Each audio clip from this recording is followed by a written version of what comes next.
তুমি কি কখনো ভেবেছ কেন তুমি যা চাও তা পাওয়ার বড় মনে হয়? কিছু একটা এখনো অপূর্ণ।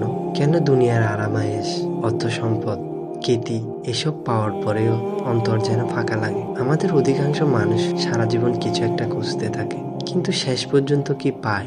এই দুনিয়ার প্রায় সবাই সুখের পিছনে ছুটছে।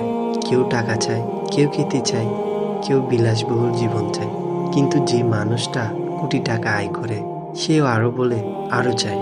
যে বিশ্বখ্যাত তারকা সেও একদিন বিষণ্ণতায় ভুগে। তাহলে সমস্যাটা কোথায়?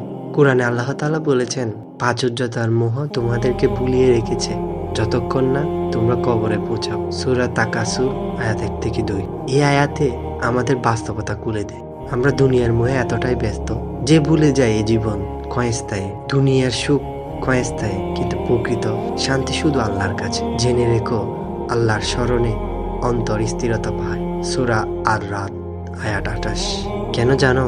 কারণ আমাদের রূহ, আত্মা এই দুনিয়ার থেকে সৃষ্টি হয়নি, এটা এসেছে আল্লাহর নিকট থেকে। তাই দুনিয়ার জিনিস দিয়ে রূহকে শান্তি দেওয়া সম্ভব নয়। কেবল আল্লাহর স্মরণে আত্মার প্রশান্তি পায়।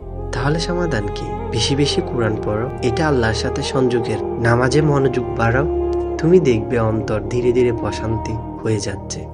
দুনিয়াকে চূড়ান্ত গন্তব্য ভাববে না, এটা পরীক্ষার স্থান। তাহাজ্জুদের রাতগুলো কাজে লাগাও, আল্লাহর কাছে কেঁদে ফেলো, দেখবে সব ক্লান্তি মুছে যাবে। আমরা হয়তো দুনিয়ায় সফল হতে চাই, কিন্তু আসল সফলতা কি? আল্লাহ বলেন যে জাহান্নাম থেকে মুক্তি পেয়ে জান্নাতে প্রবেশ করেছে সেই সফল। সূরা আল ইমরান 185।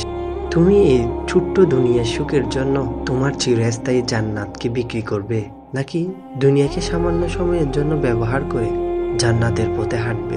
সিদ্ধান্ত তোমার।